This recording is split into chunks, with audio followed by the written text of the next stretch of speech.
Une perturbante appel au 911 a été passé le 20 juillet 2019 par Jessica Camilleri, âgée de 25 ans, qui vivait sur l'avenue Saint-Clair, à l'ouest de Sydney, en Australie. Les détectives ont trouvé l'appel assez troublant, car Jessica décrivait une scène extrêmement horrible, mais elle-même semblait assez calme. Et non, il ne se trompait pas quant à la nature du crime. Lors de l'appel, Jessica avait tenté de dissimuler le chaos qui s'était déchaîné quelques instants plus tôt chez elle. En particulier, Jessica vivait avec sa mère Rita Camilleri, âgée de 57 ans. C'était une jeune fille avec des problèmes, souffrant de multiples troubles mentaux, ce qui provoquait des tensions dans la vie de Rita. Malgré les nombreuses difficultés qu'elle rencontrait à cause de sa fille, Rita l'aimait et faisait tout son possible pour lui offrir une bonne vie. Mais elle n'aurait jamais pu imaginer ce que Jessica lui ferait cette nuit terrifiante du 20 juillet.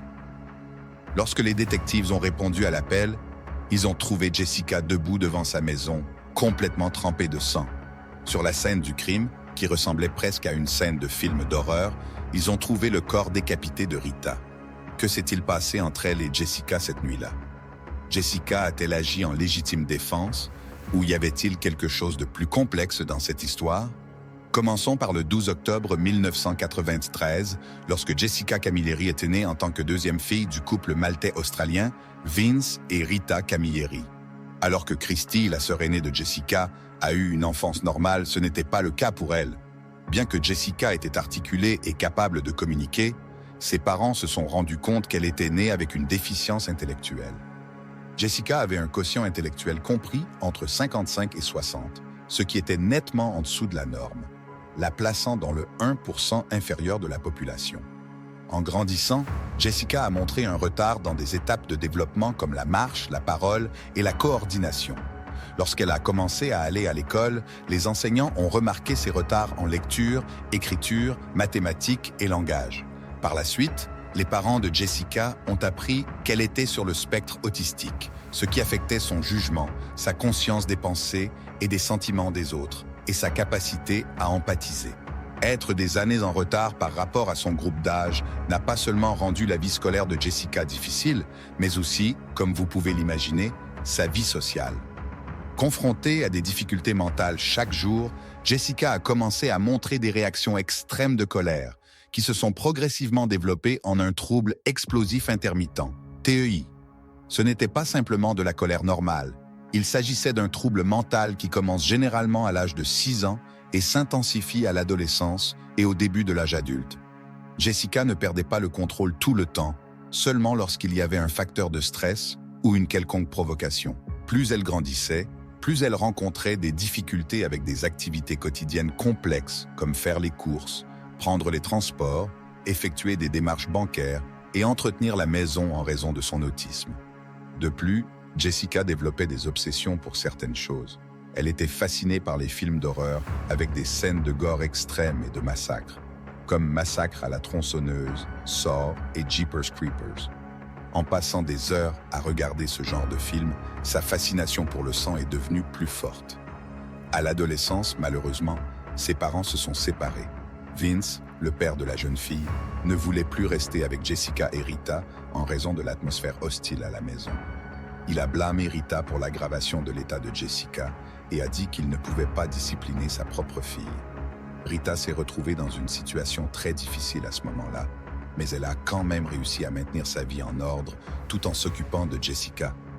Après le départ de son père, l'intensité des explosions de colère de Jessica à l'école n'a fait qu'augmenter. Elle était souvent suspendue pour avoir attaqué d'autres élèves et parfois même des enseignants. Ses victimes étaient principalement des femmes, mais une fois, elle a mordu un élève masculin et, bien que les gens aient essayé de la séparer de lui, elle refusait de le lâcher. Jessica a dû quitter l'école et être placée dans des environnements de soutien, mais cela n'a pas non plus aidé. Comme vous pouvez l'imaginer, elle continuait d'avoir des explosions de colère et ne pouvait s'adapter à aucun de ces environnements, ce qui l'a conduite à recevoir une pension d'invalidité. À partir de 2013, Jessica restait toujours à la maison. Ne se faisant pas d'amis, elle restait assise dans sa chambre à regarder des films d'horreur. Mauvaise affaire. Dans les années qui ont suivi, il y a eu plusieurs incidents où Jessica a dû être emmenée dans des unités psychiatriques à cause de ses explosions de colère. Au début de 2018, Rita a emmené sa fille à l'hôpital Nepean à l'ouest de Sydney. Elle y est restée environ 9 jours en raison d'un épisode grave de troubles de l'humeur. On lui a prescrit du lithium pour ce que l'on soupçonnait être un trouble bipolaire, ainsi que quelques médicaments antipsychotiques. Mais ils n'ont pas eu d'effet.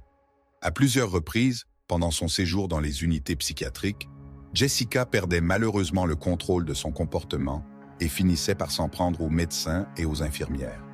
Cette attitude a conduit à ce qu'on lui interdise l'entrée dans le cabinet d'un médecin après un épisode de paranoïa et d'agression envers une autre patiente dans la salle d'attente. À la fin de 2018, on a proposé à Jessica des médicaments qui servaient également à supprimer son TEI.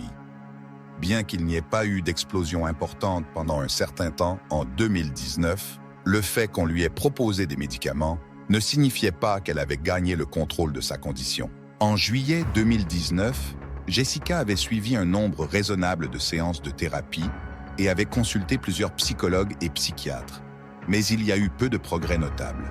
Sans amélioration de son l'état mental de Jessica a commencé à se détériorer. Et, le samedi soir 20 juillet 2019, tout a dérapé. Jessica a commencé ce samedi de manière amère, car sa mère était occupée à s'occuper d'un enfant de 4 ans, un membre de la famille dont le nom n'a jamais été révélé au public.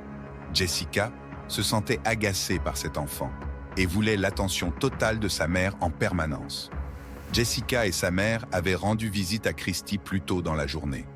Sur le chemin de la maison de Christy, Rita, la mère de Jessica, l'a humiliée devant un homme qui passait simplement par là.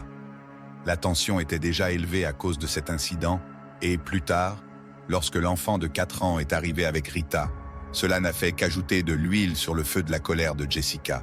La pression s'était accumulée. Jessica était comme un volcan prêt à exploser. Dans l'après-midi, lorsque tout le monde était de retour à la maison, Jessica a demandé à sa mère d'appeler un médecin. Mais quand la docteure est arrivée, elle n'a pas pu supporter les tourments de Jessica et est partie rapidement par crainte pour sa vie. Jessica l'a même poursuivie dans l'entrée, mais la docteure a pu s'enfuir dans sa voiture. Jessica et Rita ont dîné, mais Jessica voulait faire une autre commande. Lorsque Rita n'a pas pu empêcher Jessica de passer plusieurs appels à un établissement de restauration, elle a menacé Jessica de la renvoyer dans une unité de santé mentale. Rita a commencé à se diriger vers le téléphone. Elle avait déjà supporté suffisamment de caprices de Jessica pour la journée et voulait appeler une ambulance pour la ramener dans une unité psychiatrique. Et c'est alors que l'attaque a commencé. En quelques secondes, Jessica est devenue furieuse. Elle a attrapé sa mère par les cheveux et l'a traînée vers la cuisine. Rita pleurait et appelait à l'aide, essayant de s'accrocher au mur pour échapper à l'emprise de Jessica. Mais Rita était une petite femme par rapport à Jessica, et toutes ses tentatives ont échoué. Arrivée à la cuisine, Jessica a jeté sa mère par terre et a commencé à la poignarder avec des couteaux à viande, tandis que l'enfant de 4 ans se trouvait dans un coin, assistant à l'incident traumatisant. Notablement, le petit a réuni un incroyable courage et a essayé d'intervenir. Il a courageusement sauté sur Jessica en tentant de l'arrêter, mais a tragiquement fini avec une blessure au couteau sur la joue. Plus tard, il a été découvert dans une chambre, couvert de vomi, visiblement secoué par cette expérience déchirante. Une fois que Jessica a commencé à poignarder le corps de sa mère, elle ne s'est pas arrêtée avant que la tête de sa mère ne soit détachée. Vers 11h30 du soir, Jessica est sortie de la maison et s'est dirigée vers la maison de ses voisins en tenant la tête de Rita dans une main et 2 téléphones portables dans l'autre. Elle a jeté la tête devant la maison du voisin et a frappé à la porte en demandant à ce qu'on appelle la police. Selon elle, elle portait la tête comme preuve. Jessica est allée voir un autre voisin qui l'a aidé à appeler la police avec le téléphone de sa mère. « Allô ? Allô, ici Allison de l'urgence police. Nous venons de recevoir un appel de ce numéro. Ah oui, j'ai besoin que vous envoyiez une ambulance et la police ici immédiatement. Quelle est l'adresse ? Censuré. J'ai besoin de vous. C'est une situation d'urgence, de vie ou de mort. Dans quelle banlieue ou ville êtes-vous ? Inintelligible. Sinclair. Quelle est la rue la plus proche ? Quelle est la plus proche ? Écoutez, pouvez-vous parler aux voisins ? Pouvez-vous parler parce que ma main saigne ? Oui, merci. Pouvez-vous parler avec nous ? Quoi ? Ma chose est cassée. Je ne peux pas. D'accord. À un moment de la conversation, Jessica a donné le téléphone à son voisin. Il a brièvement parlé avec l'opérateur tandis que Jessica se faisait entendre en murmurant en arrière-plan. « Allô? Allô? Que s'est-il passé? Je ne sais pas, j'étais à la maison, mais elle criait à l'aide. Et tout à coup, j'ai ouvert la porte. Elle m'a dit de l'aider et d'appeler la police ou une ambulance. Et elle m'a dit que oui, qu'elle s'était disputée avec sa mère, je crois. » D'accord. Inaudible? A-t-elle dit que sa mère avait essayé de la poignarder? Je ne sais pas parce que... Oui, je ne sais pas. En légitime défense, je crois que je l'ai tuée. Oui. Pouvez-vous leur dire de venir immédiatement, s'il vous plaît? Oui. Pouvez-vous venir immédiatement, s'il vous plaît? Donc, elle pense qu'elle a peut-être tué sa mère?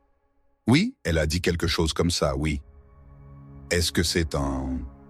Inaudible. Est-ce là où ils sont en ce moment? Désolé, qui? Moi? Oui, où êtes-vous en ce moment? Je suis. Oui, est-elle avec vous en ce moment? Oui, elle est dans la cour avant de ma maison. D'accord? Quel âge a sa mère? Quel âge a ta mère? Ma mère est morte, je crois. Mais quel âge a-t-elle? 57. 57, elle n'est pas consciente? Non. Je l'ai poignardée parce qu'elle a essayé de me tuer. D'accord. As-tu vérifié si elle respirait? Tout au long de la conversation, Jessica est restée assez persistante, affirmant qu'elle avait tué sa mère en légitime défense. Viendrais-tu avec moi, s'il te plaît? Non, je ne peux pas y aller. Désolé pour ça. Un enfant de 4 ans est dans la maison. Et sa mère saigne abondamment? Non, parce que je suis dehors de ma maison et je ne peux pas y aller. D'accord. Connaissez-vous le nom de la dame? Mes doigts sont cassés. Le nom de ta mère? Jessica Camilleri. C'est le nom de la fille qui a appelé? Oui. Puis-je lui parler? Madame, pouvez-vous m'entendre? Oui, je peux. Ton nom est Jessica? Mes doigts sont cassés. Ok, ma mère en avait déjà assez de moi, parce que j'admets que j'ai été un défi, et cela durait depuis des mois et des mois. Quoi qu'il en soit, elle en avait déjà assez de moi. Elle m'a attrapé par les cheveux et m'a traîné de ma chambre jusqu'à la cuisine. Elle a pris un couteau et a essayé de me poignarder avec, et je lui ai pris le couteau parce que je pensais qu'elle allait me poignarder. Alors je l'ai poignardée en retour. J'étais tellement furieuse que j'ai continué à la poignarder encore et je lui ai coupé la tête. Je me suis précipité chez mon voisin, pas ce voisin, mon autre voisin, celui qui est de l'autre côté. Il était au travail. Je lui ai dit d'appeler une ambulance et la police immédiatement. Il allait le faire, mais il n'y avait personne à la maison, parce que tous les membres de sa famille étaient au travail à ce moment-là. Donc il n'a pas été d'une grande aide. Il m'a dit que la seule chose qu'il pouvait faire était d'appeler la police et l'ambulance à mon adresse, et j'ai pensé que cela prendrait un certain temps. Alors je me suis précipité chez mon autre voisin de l'autre côté, et j'avais la tête de ma mère dans ma main. Je sais que cela semble fou, mais je la portais comme preuve pour la montrer aux voisins. Dans la lutte et la frustration, je ne savais pas ce que je faisais. Je lui ai coupé la tête avec un couteau. Ok, quel type de couteau était-ce? Il y avait toutes sortes de couteaux. Il y en avait environ 7. Je les poignardais avec plusieurs couteaux. Quand un se cassait, j'en prenais un autre et faisais la même chose. Où sont les couteaux maintenant? Ils sont tous dans la cuisine. Il y a du sang partout. Il y a du sang partout. Et tu es dehors de la maison? Oui. Le policier est déjà arrivé. Veux-tu rester au téléphone? Non, ça va. Quel est ton numéro de téléphone, Jessica? C'est le numéro de téléphone de ma mère, mais ma mère n'est plus ici. Elle est morte. D'accord. Quelle est ta date de naissance? Inaudible. Par ici. D'accord. Je te laisse pour que tu parles avec la police. Oui, ça va. L'officier supérieur Anthony D'Agostino a été le premier à arriver sur la scène du crime. Il a vu Jessica debout devant sa maison, portant une robe bleue à fleurs. Elle était couverte de sang de la tête aux pieds et tenait un téléphone portable et une bouteille d'eau, tous deux couverts de sang. Le détective a appuyé sur le bouton d'enregistrement de sa caméra corporelle pour capturer sa conversation avec Jessica. Elle a indiqué au détective où se trouvait la tête de sa mère en la pointant du doigt. Puis, elle a commencé à demander si les médecins pouvaient recoudre la tête de Rita et si elle pouvait encore être ressuscitée. Jessica n'a montré aucun remords. Elle ne s'inquiétait que pour elle-même et a demandé au détective si elle recevrait la peine de mort. Le détective a tenté de calmer Jessica et lui a demandé de raconter ce qui s'était passé. Jessica répétait sans cesse qu'elle avait seulement tué sa mère en légitime défense. Elle a dit que sa mère avait fait irruption dans sa chambre et l'avait traînée par les cheveux. Pour se défendre, Jessica a pris un couteau et a poignardé sa mère. Pour rendre son histoire de légitime défense plus crédible, elle a raconté aux détectives ses troubles mentaux et a tenté de se faire passer pour la victime. Peu après, d'autres officiers sont arrivés pour enquêter sur la scène et ont trouvé la tête de Rita sur le trottoir devant la maison du voisin. Quelques instants plus tard, ils ont trouvé le reste de son corps démembré dans la cuisine de sa maison sur l'avenue Saint-Clair. En voyant la cuisine ensanglantée, ils ont décrit le crime comme étant d'une violence et d'une brutalité extraordinaire. Jessica a été arrêtée dans la cour avant de la maison de son voisin. La police a déclaré qu'elle était au courant de la famille Camilleri, mais ce qui s'est passé cette nuit-là était imprévisible et dépassait leur imagination. Après une autopsie, les détectives ont appris que le corps de Rita avait été mutilé même après sa mort.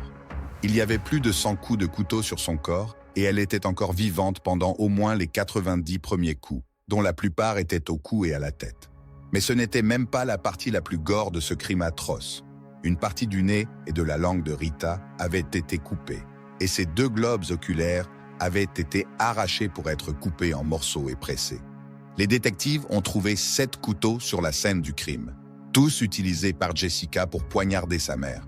Les attaques de Jessica étaient si violentes que 4 des 7 couteaux se sont cassés pendant le meurtre. Le matin suivant la tragédie, le 21 juillet 2019, Jessica a donné une idée de ce qui l'avait réellement poussée à tuer sa mère sans pitié. Elle a commencé par dire qu'elle avait fait du mal à beaucoup de gens, mais qu'elle n'avait jamais levé la main sur sa mère jusqu'à la nuit précédente. Lorsque la mère de Jessica l'a menacée de l'envoyer dans un centre psychiatrique, Jessica a perdu son sang-froid et a voulu donner une leçon à sa mère. Jessica a dit au détective qu'elle n'avait jamais voulu la tuer, mais que les choses avaient dégénéré très rapidement. Le TEI de Jessica a pris le dessus et elle n'a pas pu s'empêcher de poignarder sa mère. Jessica a été accusée de meurtre et son procès a eu lieu en décembre 2020 devant la juge Ellen Wilson. Le jury a été informé que le procès ne portait pas sur la question de savoir si Jessica avait tué sa mère ou non, mais sur le fait de prouver que les troubles mentaux de Jessica avaient pris le dessus sur elle et provoqué une altération substantielle de son comportement au moment où elle a commis le crime. Dans sa déclaration d'ouverture, le procureur de la Couronne, Tony McCarthy, a déclaré que Jessica avait un long historique d'agression. Jessica avait perturbé et menacé même les membres de sa propre famille, leur disant qu'elle leur couperait la tête avec un couteau. Tony a souligné que Jessica aimait les films d'horreur, en particulier ceux qui incluaient des meurtres violents de personnes et le démembrement de leur corps. Il a ajouté que Jessica n'avait qu'une déficience intellectuelle légère à modérée. L'avocat de la défense de Jessica, Nathan Steele, a demandé au jury de mettre de côté les émotions et la sympathie et de décider de l'affaire en se basant sur les preuves. Il a affirmé qu'en raison des effets de ses troubles mentaux, Jessica avait une capacité réduite au moment où elle a attaqué mortellement sa mère. Depuis son arrestation, elle avait été vue par le psychologue et professeur David Greenberg, qui a été appelé lors du procès pour donner son diagnostic sur Jessica. Il a déclaré qu'il n'avait trouvé aucun signe indiquant que Jessica souffrait de schizophrénie ou d'hallucinations auditives ou visuelles. Le professeur David a souligné que Jessica n'utilisait pas de gestes sociaux dans sa communication, mais lorsqu'elle décrivait les horribles détails de la nuit où elle a tué sa mère, elle montrait une absence d'émotion sur son visage et était assez précise quant aux détails du crime. Il a également dit que Jessica avait une faible estime de soi et présentait des problèmes de personnalité avec des traits narcissiques. Avec tous les soins supplémentaires dont elle avait bénéficié en grandissant, Jessica était devenue une personne centrée sur elle-même. Elle avait un historique de demande d'attention, et lorsque cette attention ne lui était pas accordée, son TEI entrait en action. L'état de calme relatif de Jessica lorsque la police est arrivée n'était pas inhabituel. Sa colère s'apaisait rapidement après avoir commis un méfait. Elle avait un sentiment de droit, une attente irrationnelle de recevoir un traitement favorable de la part de ceux qui l'entouraient. Lorsque les choses ne se déroulaient pas comme elle le voulait, elle entrait dans une rage. Au fur et à mesure que Jessica Camilleri vieillissait, elle devenait de plus en plus difficile. Sa sœur a dit qu'elle passait la plupart de ses journées sur le canapé, sans même se lever lorsqu'elle avait soif, exigeant que sa mère lui apporte à boire. Dans son esprit, elle croyait que son handicap la rendait unique et elle ne reconnaissait pas que les autres avaient aussi des sentiments et des besoins. Elle était très sensible aux critiques et réagissait souvent avec mépris ou colère face à elles. En plus de présenter son diagnostic, le docteur David Greenberg a déclaré que le seul ami de Jessica était sa mère, qui était maintenant décédée. Le tribunal a également entendu le témoignage de la sœur de Jessica, Christy. Elle a témoigné que sa petite sœur avait été diagnostiquée avec de multiples troubles, y compris la dyslexie et le trouble du déficit de l'attention, et qu'elle avait été sévèrement harcelée par d'autres élèves à l'école. Elle a déclaré que lorsque leur père les a quittés, l'état de Jessica a commencé à se détériorer. À cause de leur père, Jessica était un peu sous contrôle et quelque peu disciplinée, mais tout cela a changé peu après qu'il ait abandonné la famille. Lors du prononcé de la peine, la juge Wilson a reconnu la tension entre l'équilibre de la nécessité de punir et celle de condamner une délinquante significativement handicapée. La juge a déterminé que, malgré la perte de contrôle de Jessica, elle comprenait ce qu'elle faisait et la gravité de ses actes. Elle a déclaré qu'à la lumière de l'extrême gravité du crime, des dommages énormes causés à la famille de Rita et de la nécessité de protéger la communauté de Jessica, une peine sévère était nécessaire. Historiquement, c'est ce qui a motivé la section 2 de la loi sur les homicides du Royaume-Uni. Cette section a affecté le fonctionnement de la loi existante de deux manières.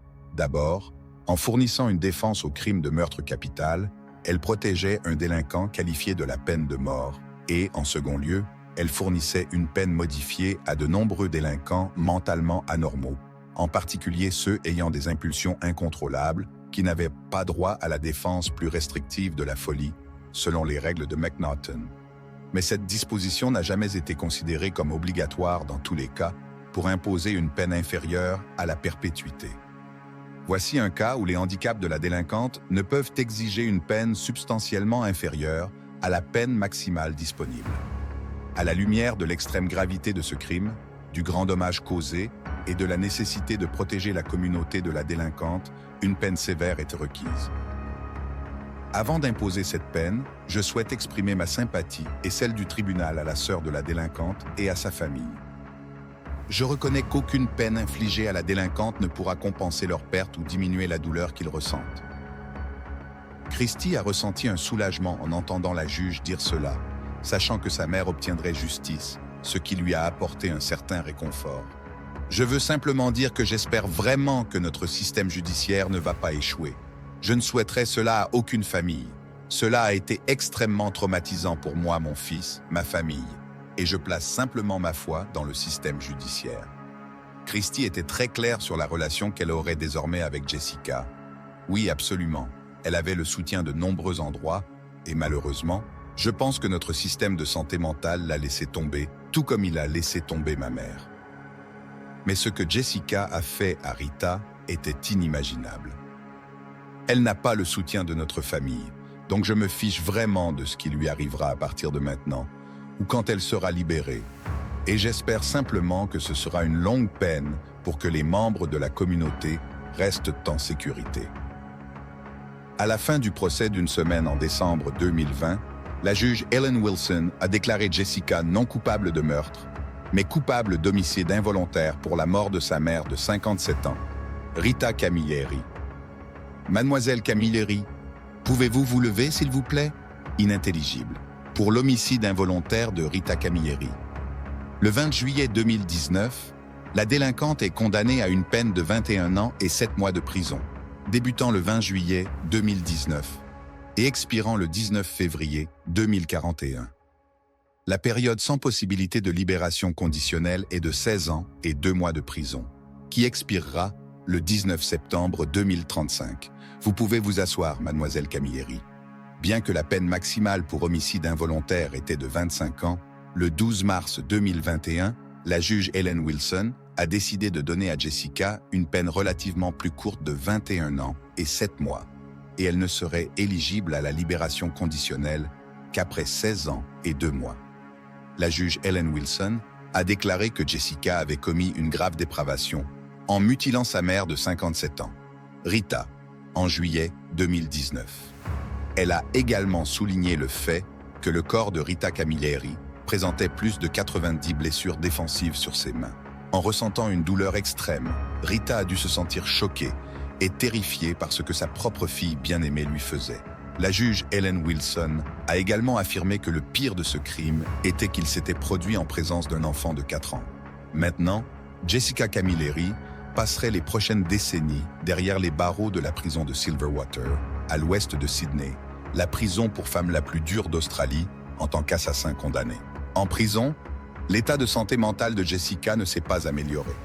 Subissant les moqueries et les tourments, elle revivait ses souvenirs traumatisants de sa vie scolaire. Elle se retrouvait souvent impliquée dans des bagarres avec d'autres prisonnières et, parfois, même avec les gardiens. Mais les choses sont devenues sérieuses lorsqu'elle a été accusée d'avoir agressé 2 officiers de prison, causant des blessures corporelles réelles lors d'incidents en août et octobre 2021. Les officiers ont affirmé que Jessica les avait attrapés par les cheveux et n'avait lâché prise qu'après avoir arraché une mèche de cheveux du cuir chevelu des officiers. Les officiers ont dû être hospitalisés en raison de leurs blessures. En conséquence, Jessica a été placée en isolement dans la prison. Il a été décidé que le verdict pour ces délits serait rendu plus tard. En septembre 2022, à l'âge de 28 ans, Jessica a contesté sa peine devant la cour d'appel pénale. Elle et son équipe de défense ont fait valoir que la perte de contrôle lors de l'attaque contre sa mère n'avait pas été dûment prise en compte. Tim Game, membre de l'équipe juridique de Jessica, a déclaré au tribunal que la peine de Jessica ne reflétait pas le fait que ses handicaps étaient sur le point d'être classés comme des troubles mentaux. De plus, il a fait valoir que la peine était trop sévère pour quelqu'un qui avait souffert d'une perte totale de contrôle.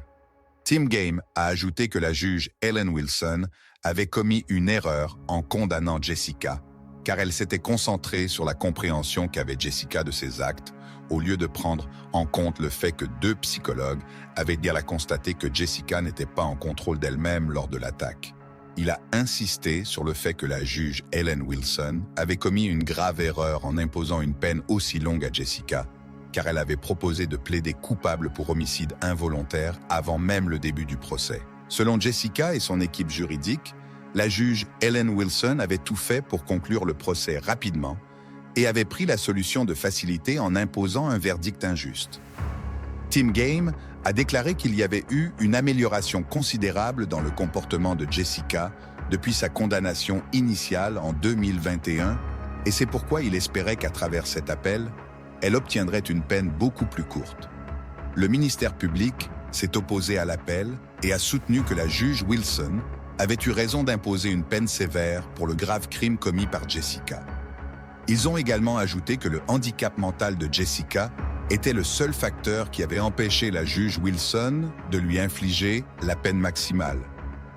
Le juge de la Cour suprême de Sydney, Peter Hamill, a rejeté les affirmations de Jessica et de son équipe selon lesquelles la peine imposée l'année dernière était excessive et que la juge Wilson avait commis une erreur dans son évaluation de la gravité du crime. Cependant, le juge Hamill a statué que Jessica devait être recondamnée avec le soutien des juges Christine Edmondson et Richard Cavanaugh. Sur la base des preuves de multiples psychiatres et d'un psychologue, le juge Hamill a conclu que Jessica n'avait qu'une compréhension simple de la malveillance morale en raison de sa déficience intellectuelle et de son trouble du spectre autistique lorsqu'elle a assassiné sa mère de 57 ans en 2019. Il a ordonné qu'elle soit recondamnée à une peine de 16 ans de prison avec une période d'inéligibilité à la libération conditionnelle de 12 ans. Bien qu'il y ait eu une réduction de la peine de Jessica, le verdict concernant l'agression de Jessica sur 2 officiers de prison qu'elle avait commise en 2021 a été rendu. Le 4 septembre 2023, une déclaration a été publiée indiquant que la peine de Jessica Camilleri avait été prolongée de 22 mois pour avoir agressé 2 officiers de prison et leur avoir arraché les cheveux. La famille, les amis, ainsi que les psychologues et psychiatres de Jessica ont déclaré que bien que Rita ait eu une vie difficile, personne n'aurait jamais imaginé qu'elle serait arrachée de manière aussi tragique, et encore moins par sa propre fille, une fille dont Rita avait pris soin pendant 25 ans. La mort de Rita a profondément affecté sa fille aînée, Christy, qui se souvient de sa mère pour sa nature désintéressée et aimante. Elle a également partagé ses pensées sur Jessica. « Ma mère était une personne belle à l'intérieur, et à l'extérieur, avec un cœur en or. Je ne pardonnerai ni n'oublierai jamais ce qui s'est passé. Je dois vivre avec un jeune enfant qui doit faire face à ce traumatisme pour le reste de sa vie, et il n'y a aucun moyen que je puisse lui pardonner. Je ne peux pas la regarder. Elle a emporté notre mère comme si elle ne comptait pour rien.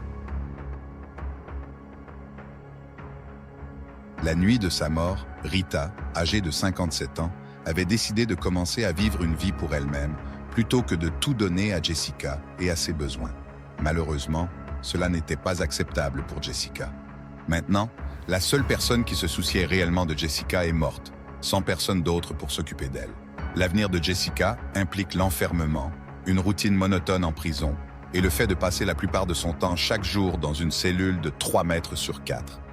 Et toi, penses-tu que la peine de Jessica était justifiée? Quand Jessica sera un jour libérée de prison, comment penses-tu que sera sa vie, maintenant que sa mère ne sera plus là pour s'occuper d'elle? À ce stade, as-tu vu cet autre crime? Moi, je ne le manquerai pas.